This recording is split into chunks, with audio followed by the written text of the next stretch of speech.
Argentina সারা পৃথিবীর মধ্যে অষ্টম বৃহত্তম দেশ, এবং আর্জেন্টিনার মানুষ কেন এত ফুটবল প্রেমী হয়ে যাচ্ছে, এবং সারা পৃথিবী তো বটেই, এশিয়া মহাদেশের অধিকাংশ দেশ আর্জেন্টিনার প্রতি এক ধরনের এনচ্যান্টমেন্টের মধ্যে আছে, মোহগ্রস্তের মধ্যে আছে। কিন্তু কেন এমনটি হচ্ছে, এই ছোট্ট একটি ভিডিওর মধ্যে আমি সবগুলো কথা প্রকাশ করার চেষ্টা করব। তো চলুন শুরু করি।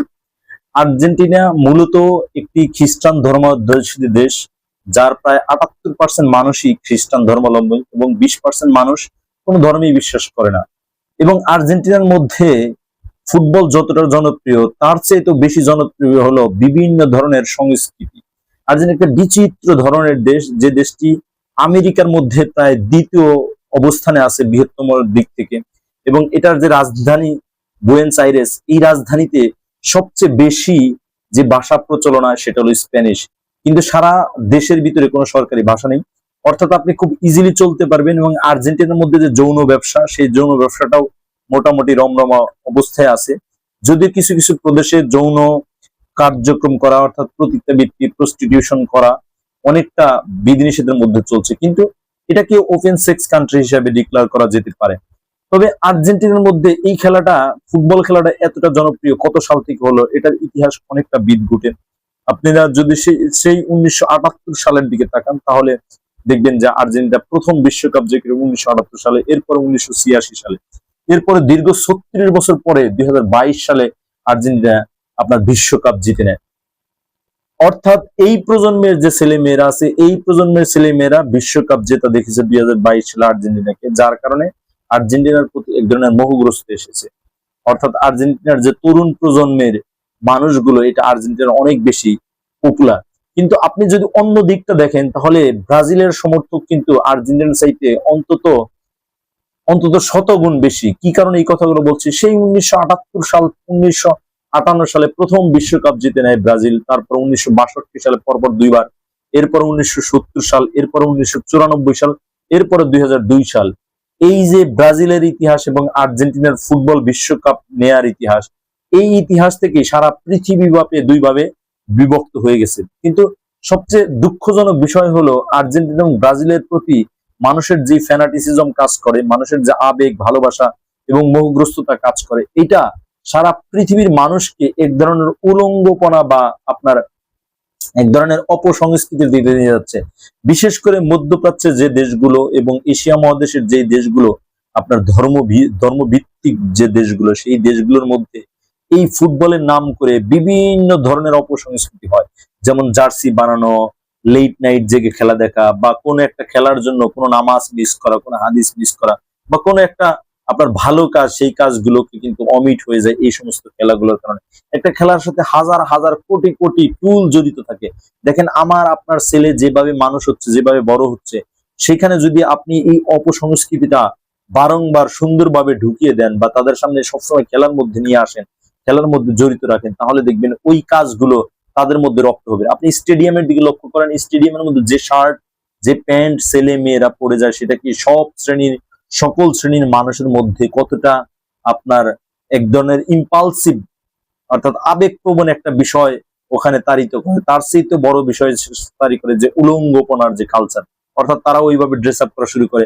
আমাদের বাংলাদেশের যে পাবলিক বিশ্ববিদ্যালয়, প্রাইভেট বিশ্ববিদ্যালয় যা দেখবেন, এই ফুটবল মৌসুমে তারা যে পরিমাণ আপনার বিদেশি কালচার রপ্ত করা শুরু করছে, সেটা কিন্তু আমাদের দেশের জন্য এক ধরনের অশনি সংকেত। আপনি বলতে পারবেন যে এখন যে গ্লোবালাইজেশনের যুগে, এই গ্লোবালাইজেশনের যুগে এটাকে কোনোভাবে আপনি চেক অ্যান্ড ব্যালেন্সের মধ্যে রাখতে পারেন কিনা। হ্যাঁ, আমি বলবো আমাদের দেশের যে প্রিয় খেলা, আমাদের দেশের প্রিয় খেলা হাডুডু, আমাদের দেশের প্রিয় খেলা ক্রিকেট, সেগুলোকে যদি কেন্দ্র করে আমরা ধরে রাখতে চাই নিজেদের, তাহলে কিন্তু সেই সংস্কৃতিটা আমাদের উপর ভর করা এটা অনেকটাই কঠিন হয়ে যাবে।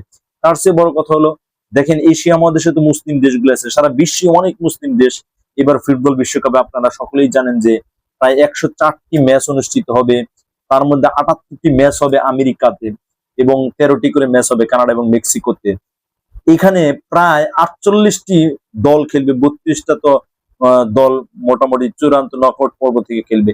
এখানে কিন্তু অসংখ্য আপনার মুসলিম দেশ আছে, যেই দেশগুলোকে আমরা সাপোর্ট করতে পারি। সবচেয়ে মুসলিম দেশের মধ্যে অন্যতম একটি দেশ ইরান বলতে পারি, মরক্কো বলতে পারি। আপনার এই দেশগুলো কিন্তু খুব ভালো পারফর্ম করবে। সৌদি আরব অনেক ভালো পারফর্ম করছিল গত বছর, গত বিশ্বকাপে। এই বিশ্বকাপে কতটা করবে আমি জানি না।